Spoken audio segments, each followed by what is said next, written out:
ಈ KPCC ಅಧ್ಯಕ್ಷಗಾದಿಯನ್ನು ಬೇರೆಯವರು ಕೊಡಬೇಕು ಅನ್ನುವಂಥದ್ದು ಕೆಲವರು ವಾದ ಆಗಿತ್ತು. ಇವನ್ ಈಗಲೂ ಕೂಡ ಹಲವರು ರೇಸ್ನಲ್ಲಿ ಇದ್ದಾರೆ. ಯಾಕೆ DK ಶಿವಕುಮಾರ್ ಅವ್ರನ್ನ ಮುಂದುವರಿಬೇಕು ಅಂತ ಅವ್ರು ನೋಡ್ತಾ ಇಲ್ಲ? ಯಾಕೆ ಬದಲಾವಣೆಯನ್ನು ಅವ್ರು ಬಯಸ್ತಾ ಇದ್ದಾರೆ?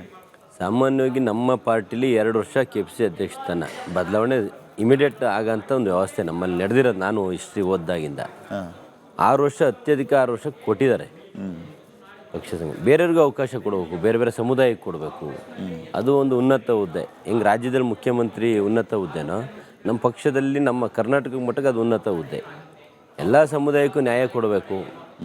ಬೇರೆ ಬೇರೆಯವ್ರಿಗೆ ಹೆಂಗೆ DK ಶಿವಕುಮಾರ್ ಸಾಹೇಬ್ರ ಹತ್ರ ಇಂಥ ವ್ಯಕ್ತಿತ್ವ ಏನು ಸಂಘಟನೆ ಇತ್ತು, ಆ ರೀತಿ ಸಂಘಟನೆ ಶಕ್ತಿ ಇನ್ನರ ಹತ್ರ ಯಾರ ಹತ್ರ ಬಳಸ್ಕೊಳ್ಳೋಣ ಪಾರ್ಟಿಗೆ. ಅವನ ನಿಟ್ಟಿನಲ್ಲಿ ಇರ್ತದೆ. ಆಮೇಲೆ ಎಲ್ಲೂ ಸಹ ಇನ್ನೂ KPCC ಅಧ್ಯಕ್ಷ ಬದಲಾವಣೆ ವಿಷಯ ಹೈಕಮಾಂಡ್ ಎಲ್ಲೂ ಮಾತಾಡಿಲ್ಲ. ಈ ಮೀಡಿಯಾದಲ್ಲಿ ನಮ್ಮ ಶಾಸಕರು ಮುಖಂಡರುಗಳ ಚರ್ಚೆ ಬಿಟ್ಟರೆ ಎಲ್ಲೂ ಮಾತಾಡಿದ್ದಾರೆ. ನಿಮ್ಮ ಮುಖಂಡರುಗಳೇ ಹಲವು ಸಾರಿ ಸ್ಟೇಟ್ಮೆಂಟನ್ನು ಕೊಟ್ಟಿದ್ದಾರೆ. ಒಬ್ಬ ವ್ಯಕ್ತಿಗೆ ಒಂದು ಹುದ್ದೆ ಇರಬೇಕು, 2 ಹುದ್ದೆ ಇದ್ದರೆ ಹೇಗೆ? ನನಗೇನಾದರೂ PCC ಪ್ರೆಸಿಡೆಂಟ್ ಮಾಡಿದರೆ ನಾನು ಸಚಿವ ಸ್ಥಾನ ತ್ಯಾಗೋದಕ್ಕೂ ಸಿದ್ಧ ಅಂತ ನಿಮ್ಮ ಸೀನಿಯರ್ ಲೀಡರ್ಸ್ ಹೇಳಿದ್ದಾರೆ. ಇದು ಹುದ್ದೆ ಅಲ್ಲ, ಇದು ಉಪಮುಖ್ಯಮಂತ್ರಿ ಹುದ್ದೆ ಇರ್ಬೋದು. ಇದು KPCC ಅಧ್ಯಕ್ಷನ ಜವಾಬ್ದಾರಿ. ಇದು ಜವಾಬ್ದಾರಿ, ಹುದ್ದೆ ಅಲ್ಲ. ಇದು 2 ಹುದ್ದೆ ಇರಬಾರ್ದು ಅನ್ನೋದು ಒಳ್ಳೆಯದೇ, ಬಟ್ ಇದು ಹುದ್ದೆ ಅಲ್ಲ, ಇದು ಜವಾಬ್ದಾರಿ, ಕೆಲಸ ಮಾಡೋ ಅಂಥದ್ದು ಇದು.